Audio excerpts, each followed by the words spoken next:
সন্ত্রাসীদের হামলায় মারাত্মকভাবে আহত হন। তাকে প্রথমে উপজেলা স্বাস্থ্য কমপ্লেক্স পূর্বধলায় চিকিৎসা দেওয়া হয় এবং পরবর্তীতে কর্তব্যরত চিকিৎসকের পরামর্শে ময়মনসিংহের একটি বেসরকারি হাসপাতালে প্রেরণ করা হয়, যেখানে তার ডান হাতে অস্ত্রোপচার করা হয়। তিনি বর্তমানে চিকিৎসাধীন রয়েছেন। বাংলাদেশ জামাত ইসলামী পূর্বধলা উপজেলা শাখার কর্তৃক আয়োজিত আজকের এই সংবাদ সম্মেলনে উপস্থিত বাংলাদেশ জামাত ইসলামী নেত্রকোনা জেলা শাখার সম্মানিত আমির জনাব অধ্যাপক মৌলানা সাদেক আহমদ হাইজ সাহেব এবং আরও উপস্থিত 161 নেত্রকোনা 5 আসনের সম্মানিত সংসদ সদস্য জনাব অধ্যাপক মাসুম মুস্তফা স্যার এবং জাতির জাগ্রত বিবেক প্রাণপ্রিয় সাংবাদিক বন্ধুগণ এবং আরও উপস্থিত আছেন আমাদের অত্র অঞ্চলের বিভিন্ন এলাকা থেকে আগত সম্মানিত সুধীবৃন্দ।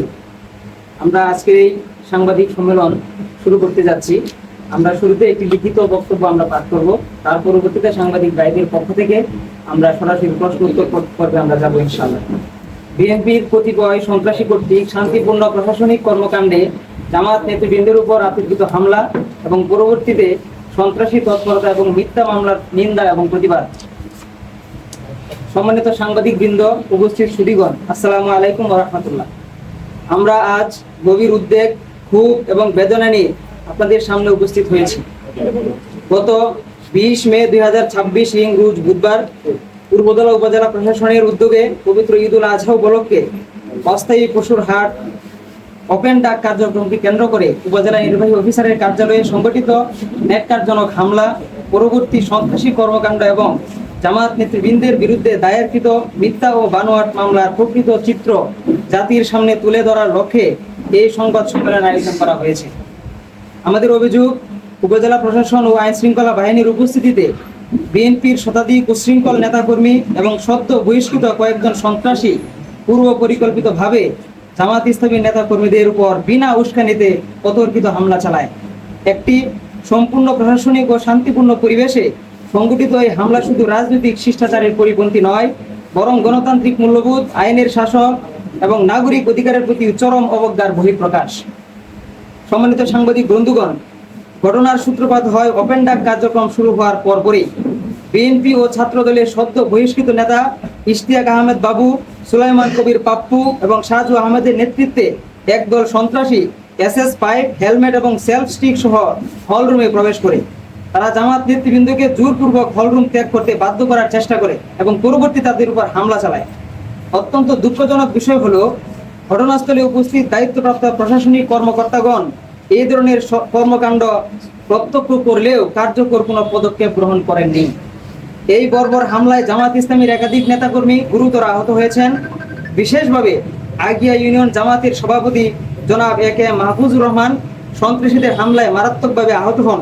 তাকে প্রথমে উপজেলা স্বাস্থ্য কমপ্লেক্স পূর্বধলায় চিকিৎসা দেওয়া হয় এবং পরবর্তীতে কর্তব্যরত চিকিৎসকের পরামর্শে ময়মনসিংহের একটি বেসরকারি হাসপাতালে প্রেরণ করা হয়, যেখানে তার ডান হাতে অস্ত্রোপচার করা হয়। তিনি বর্তমানে চিকিৎসাধীন রয়েছেন। এছাড়াও উপজেলা জামাতের সহকারী সেক্রেটারি জনাব হানিফ উদ্দিন, বৈরেডি ইউনিয়ন জামাত ইসলামীর সম্মানিত আমির জনাব আবুল হাসনাত, কলিশৌর ইউনিয়নের সেক্রেটারি জনাব মোহাম্মদ শফিউল্লাহ গুরুতর আহত হয়েছেন।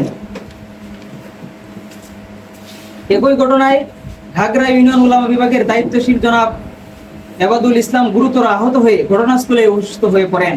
পরবর্তীতে তাকে উপজেলা স্বাস্থ্য কমপ্লেক্সে ভর্তি করা হয় এবং উন্নত চিকিৎসার জন্য ময়মনসিংহ মেডিকেল কলেজ হাসপাতালে রেফার করা হয়।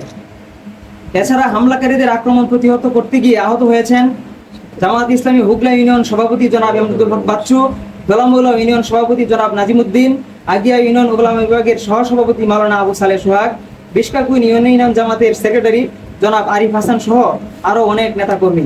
শুধু তাই নয়, পূর্বধলা সদর ইউনিয়নের সাবেক সভাপতি জনাব তাজুল ইসলাম বাবুলকে ঘটনাস্থলে না পেয়ে সন্ত্রাসীরা প্রকাশ্যে অকথ্য ভাষায় গালিগালাজ করে এবং তাকে প্রকাশ্যে হত্যার হুমকি প্রদান করে।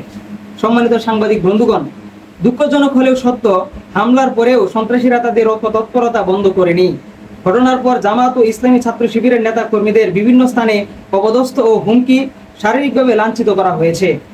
ঘটনার রেশ কিছুটা কমে আসার পর যখন আহত ও সাধারণ নেতা কর্মীরা নিজ নিজ গন্তব্যে ফিরছিলেন, তখন পূর্বধলা থেকে আগত অশ্বসজ্জিত বিএনপির কতিপয় সন্ত্রাসী আগিয়া বাজার এলাকায় পুনরায় জামাত নেতা কর্মীদের উপর হামলা চালায়। একই সঙ্গে গুরুতর আহত জনাব একে মাহফুজুর রহমানের ব্যবসা প্রতিষ্ঠানে ভাঙচুর ও লুটপাট চালায়। আমাদের প্রাপ্ত তথ্য অনুযায়ী এই ঘটনার নেতৃত্ব দেয় স্থানীয় বিএনপি নেতা আফসর মণ্ডল ও বাচ্চু মিয়া। পরবর্তীতে আহত মাওলানা আবু সালেহ সোহাগের মোটরসাইকেলটি আগিয়া বাজারে দেখতে পেয়ে উক্ত সন্ত্রাসীদের নির্দেশনায় মোহাম্মদ জয় এবং দুর্জয় সেটিতে ভাঙচুর এবং অগ্নি সংযোগ করে, যার ভিডিও ফুটেজ আমাদের কাছে সংরক্ষিত রয়েছে। এই ঘটনার পরবর্তীতে পরিকল্পিতভাবে এই ঘটনার দায় জামাতের উপর চালানোর অপচেষ্টা চালানো হয়, যা অত্যন্ত নিন্দনীয় এবং উদ্দেশ্য প্রণোদিত। ঘটনার পর 26 মে 2026 তারিখে আহত, অনুপস্থিত এবং সম্পূর্ণ নিরীহ জামাতের 33 জন নেতাকর্মীর নাম উল্লেখ করে এবং আরও 20-25 জনকে অজ্ঞাতনামা আসামি দেখিয়ে একটি মিথ্যা ও বানোয়াট মামলা দায়ের করা হয়। অত্যন্ত পরিতাপের বিষয় হলো, এই মামলার প্রধান আসামি জনাব জয়নাল আবেদিন সাহেব ঘটনার দিন ঢাকায় অবস্থান করছিলেন। তিনি উপজেলা জামাতের নায়েবে আমির হিসেবে দায়িত্ব পালন করছেন। একইভাবে গুরুতর আহত জনাব একে মাহফুজুর রহমানকে আসামি করা হয়েছে, অথচ মামলার এজাহারে উল্লেখিত সময় তিনি হাসপাতালে চিকিৎসাধীন ছিলেন, যার ডকুমেন্ট আমাদের কাছে রয়েছে।